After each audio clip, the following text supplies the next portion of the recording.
Welcome to the December 2021 horoscopes. I am Miss Jenny and I am an astrologer. So, as we start the month of December on a very intense note, if you're wondering if there's something in the air out there right now, or maybe something in the water, you would not be far off. We are starting the month of December with an eclipse. Woohoo, baby. Now, eclipses do run in pairs, so we shouldn't be too surprised by this. We just finished on an eclipse a couple weeks ago on the fixed star algol, and that video is coming, I promise. Right now, though, the eclipse that we are under is a 12-degree Sagittarius eclipse, which means that it is Jupiter ruled. So, in theory, this should be a great, positive, wonderful thing. But remember, Jupiter is in Aquarius, the sign of crazy people, and wild, unusual, and unexpected events. So it may or may not be what we were hoping it would be. Now, at the same time, and here's the kicker, right? At the same time that this eclipse is occurring, and it will be official on the 4th, we are also under a Mars-Saturn anti-Sia. So there's a lot of Mars-Saturn energy associated with this particular eclipse. Now, here's the thing I want you to keep in mind. Sagittarius is ruled by Jupiter. Jupiter is the planet that rules ethics or ethos, right?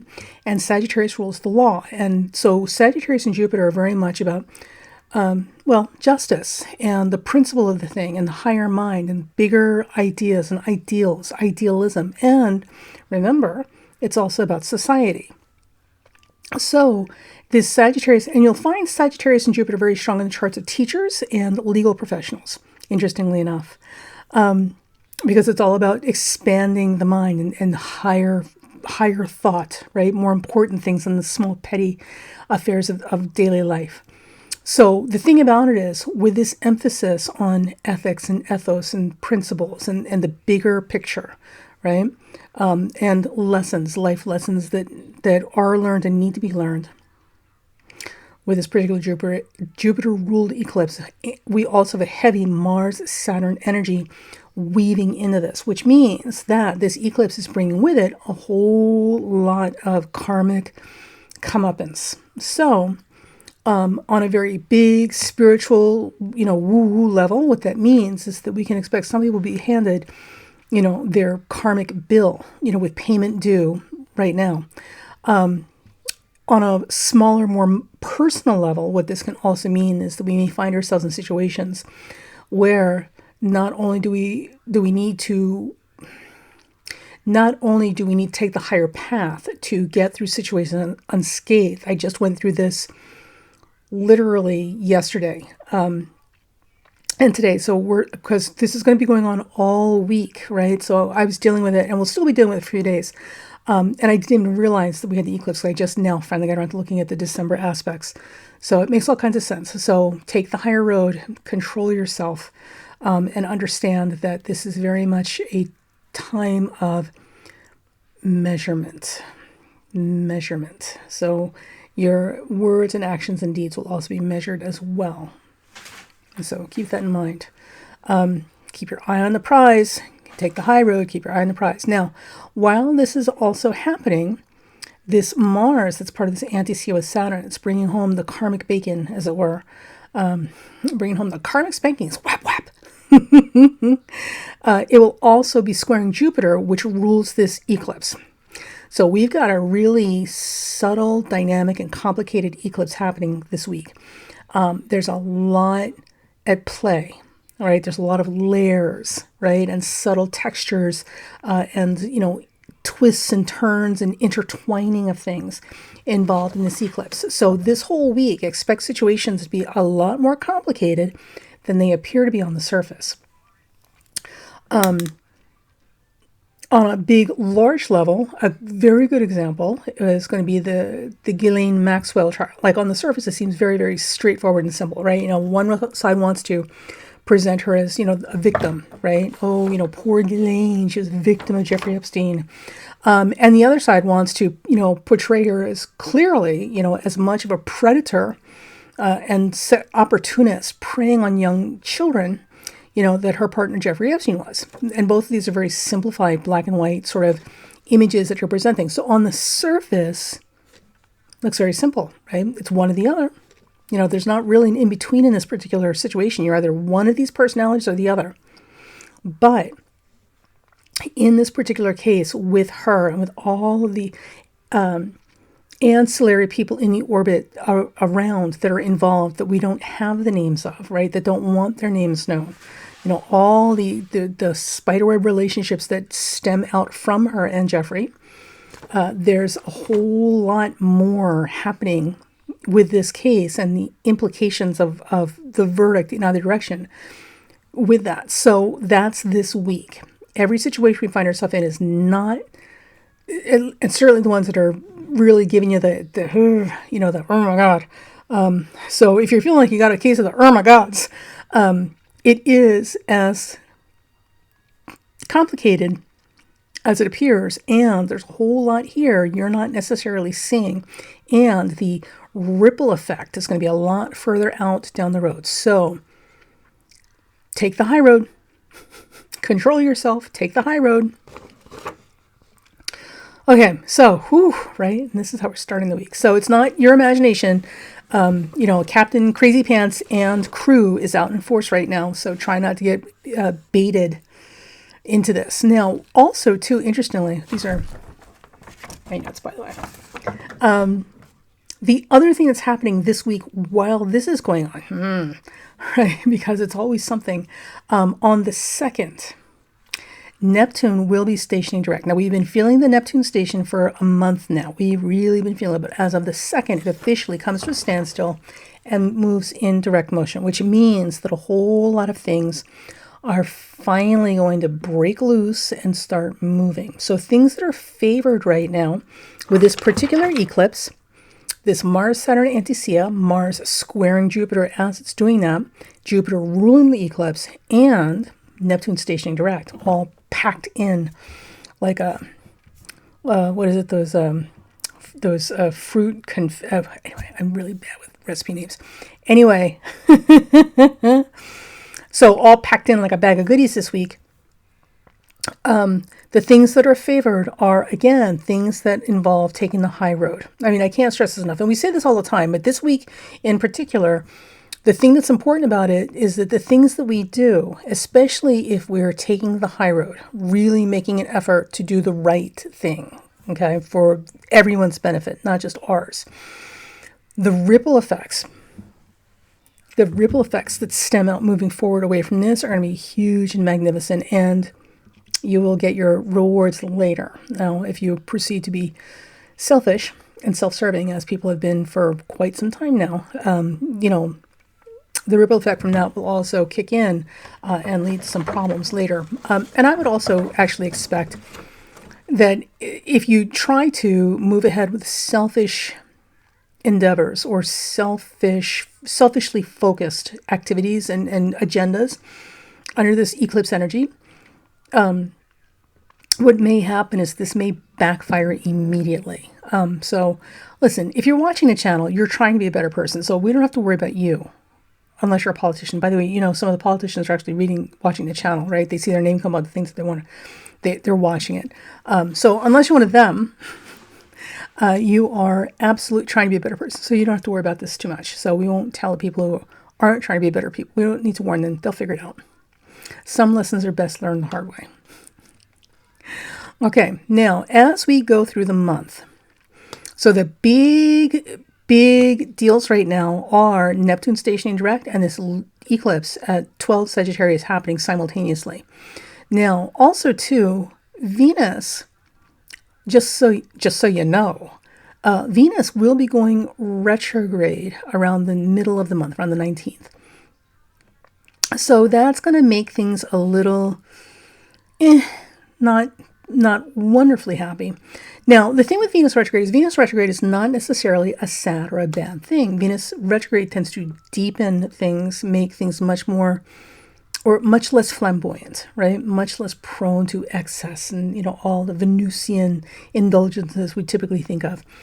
When Venus is retrograde, it tends to make people much more introspective and much more sensitive, much more quiet about the things that matter to them and their feelings. So Venus retrograde is the difference Venus direct and Venus retrograde. The difference is like someone writing a sonnet, a beautiful love poem to you, and reading it on an open mic in front of hundreds of people, or these like, flash dance mobs that people put together for proposals, right? These big, lavish, wonderful, pleasurable, entertaining displays of love. That's Venus direct. Compared to, right? Compared to the person who has difficulty expressing their feelings, and rather than saying that they love you, or that they really, really love you, they give you something they've made by hand. They fix something for you. Very understated, practical, kind of quiet gifts. So I am sorry about this. I've been outside all day, so my lips are apparently cracking. So after the 19th, Venus will be retrograde, and that means that everybody's going to be feeling a lot more introspective and a lot more subdued about their feelings and their expressions of love and appreciation. It will also make some people feel a little bit more insecure, so some relationships will undergo a significant stress test at this time. While this is happening, Venus will be going retrograde conjuncting Pluto. So one of the other things we can look for is something in the news. And there's a full moon at the same time on the 18th, right? So this Venus retrograde, station retrograde, it's got some high power, a high octane activity happening. So in terms of economics and the internet communication, the news cycles, all sorts of stuff, we can expect some less than happy stuff happening. But it's the news. When is anything? It's not like they ever make newscasts about super happy puppies and kittens, right? But I would expect, give me a second to think about this. Venus stations retrograde conjuncting Pluto. We've got the full moon at 27 Gemini making a quincunx that Venus-Pluto. Ugh. So, with that full moon in Gemini at 27 Gemini, one of the things that I would look for around the 18th or 19th of this month, like right there, dead center in the middle of the month, are issues of things that have to do with contagious things, because Gemini are siblings and neighbors and people side-by-side relationships, communities, neighborhoods, in the immediate day-to-day level. So that full moon in Gemini is really going to drive home a lot of stuff that is Gemini related, especially and including things that have to do with contagions, right? So we know that there's anybody who has the basic understanding of science, like, knows this was nobody's surprised. Like, the only people surprised were people who thought the virus was a hoax in the first place. But now we've got a new variant that's even more virulent and more contagious and more life-threatening, because it has multiple mutations, and oh my God, I can't even, right? The goddess is really, really determined to get us to stop mucking around. So I would expect that to become a big deal around the 18th, and possibly more issues that impact finances at the time. So we may find ourselves in another shutdown of some sort around the 18th. Woohoo, just in time for Christmas. And or some economic issues that are coming from things that have to do with the things that we share with our neighbors, whether it's on the local level, your actual physical neighbors, or on the global level, our countries, our neighboring countries. So around the 18th and 19th is going to get really sensitive.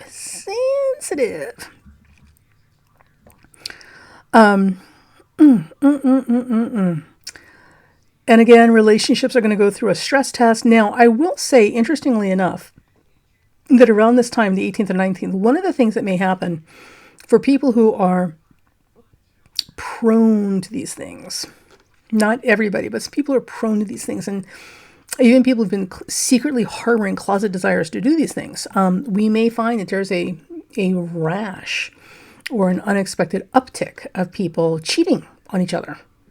Right? I'm pretty sure during a pandemic, this is like not the time you want to be cheating on people. And also, too, in case you didn't know or you forgot, drug-resistant gonorrhea is still floating around there, folks. Like, literally the gonorrhea that you cannot get rid of because it's drug-resistant. It's literally, the other word for it is incurable. So for those of you who are dipping and slipping behind, back alleys and doors. I'm not condoning that, but I am saying that if you must create this kind of drama in your life, do not add to it by running around having unprotected sex and inviting on top of the new strain of pandemic coronavirus floating around, incurable gonorrhea with it. Please do not be a human train wreck. I'm just saying. Wear a condom. Wear a condom and a mask. Okay. Sorry. Now, we're going to back up a little bit because I got ahead of myself here. So on the 14th, the 14th is an interesting. We've got a quarter. No. We've got a quarter moon on the 10th at 19 Pisces. But the real fun begins around the 14th. Because on the 14th, Mars will change signs. It'll go from Scorpio to Sagittarius, which is good because we like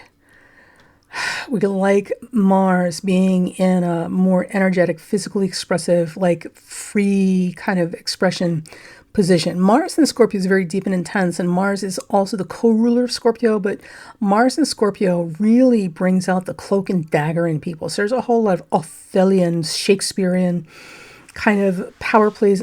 This lip is bothering me, so sorry. That people are prone to when Mars rolls through Scorpio. Everybody thinks suddenly that they are the stars in their own little vampire series. When Mars goes into Sagittarius, it tends to lighten up because people like go out and like burn up this energy doing stuff, right? And actually getting their sense of humor back, which is always sorely lacking when Mars is in Scorpio. Now, at the same time that this happens, Mercury will be going into Capricorn. So Capricorn's not known for its humor. It's got a dry humor, but it's not known for its humor. So Mercury going into Capricorn is going to have us thinking more realistically, about what we need to get done and how we need to get there, and maybe even a little pessimistically, maybe a little too realistically, maybe so realistically we've lost our optimism. But Mars will also be in Sagittarius, which kind of lightens that up a little bit. So the two together here's the good part. These two things together on the 14th, Mercury going to Capricorn and Mars going into Sagittarius, will also give us the opportunity to kind of ride that wave of energy that allows us to optimistically put our energy into planning and strategies that are reality based. So for those of you who are needing to set up your New Year's resolutions, right? Or, your life plans moving forward, because everything's all backwards this year. Like this, right about the 14th moving forward, it's going to be the time it's going to be the easiest to get the most efficient, successful planning done. Okay. Saturn and Uranus are still in square to each other, giving us all monumental hemorrhoid headaches. And Uranus is retrograde, so Uranus is backing up to meet Saturn, because apparently their fight is not over. So Uranus is coming back for round 2. So we can expect more. Irritability and belligerence is the word that comes to mind. Literally people looking for a fight for no good reason. We can expect a little bit more of that this month, and especially after Venus goes retrograde on the 19th. So those last couple of weeks of December are going to be a little dicey. So if you've got family gatherings or any type of environment where you're meeting with people that may have different views and opinions and issues, or even old residual issues that we need to talk about this right now. Understand that this last 2 weeks of December, with that Saturn-Uranus square and Uranus coming back to finish that fight with Saturn, that's kind of what it's going to feel like. People are literally dragging stuff up to the grave because, they're having it out this one last time. Now, on the other side of that, if you have stuff that you need to get out, done, and over with so you can move on into next year with a clean slate, this is a great time to do it after the 19th, because the energy will totally be there supporting you with that. Okay, now, what else we got here?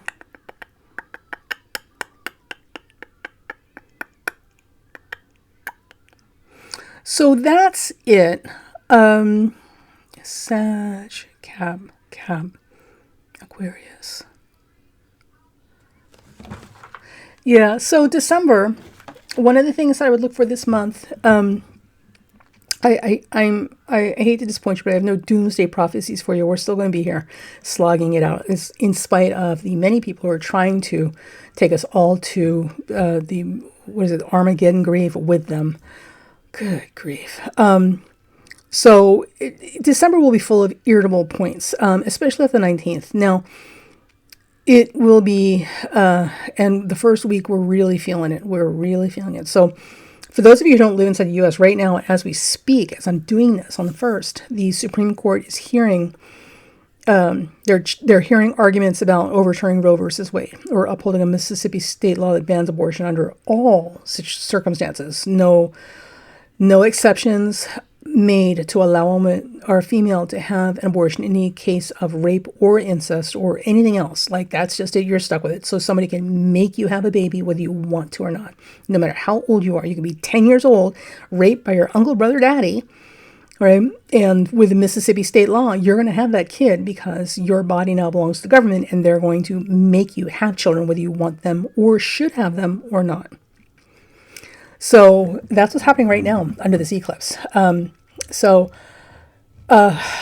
It's I don't know what the outcome is. I'm not feeling good about any of this. But we've had this discussion, and this has been a lot.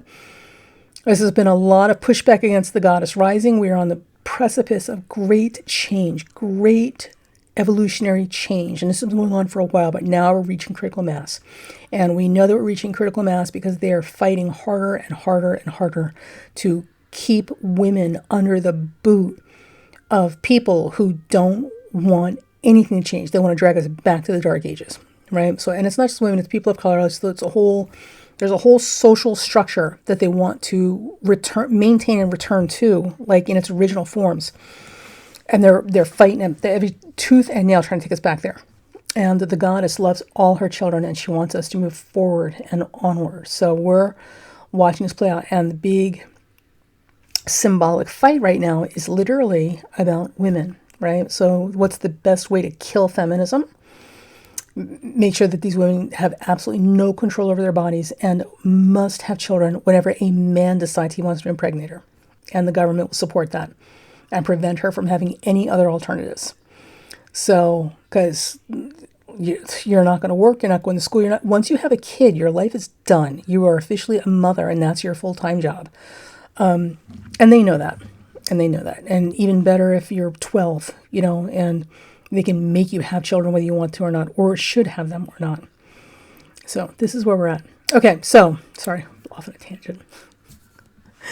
So December is going to be the first week of December. We're under right now with this eclipse. It's going to be quite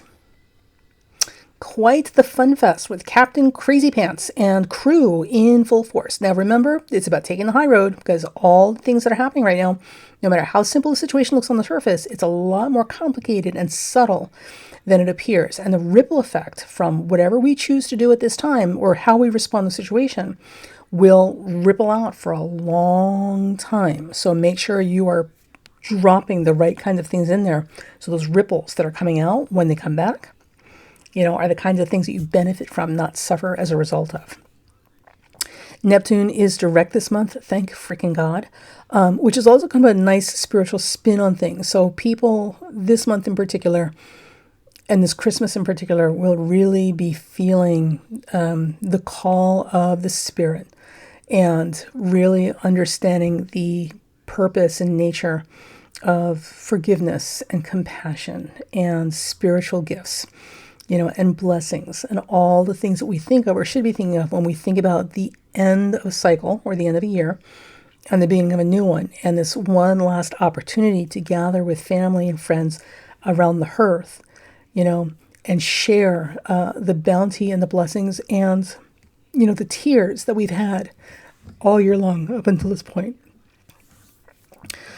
And that's basically it. That's our December. So if anything bigger or new comes up, I'll certainly put it in here. I will be busy for the rest of the month doing all sorts of stuff. So you won't see me on here doing too many videos. And if you do, they'll be very, very fast, which I'm sure some people will love.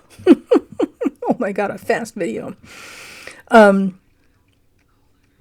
So this is just a general overview. I'm sorry I don't have anything, big and mystical and dramatic, like, oh, great, fateful changes, or anything like, I suppose, whatever, I don't know.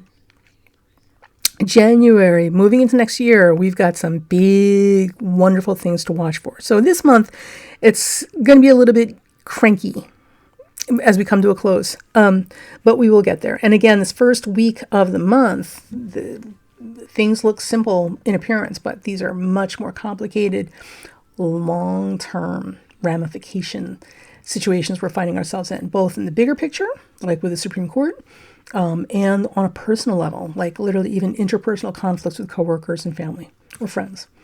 So be good, be well, be kind, and you guys have a great Christmas and Hanukkah and Kwanzaa and whatever holiday you celebrate, and solstice, whatever it is that you celebrate that brings a closure to the year. Have a good one. I'll see you in January.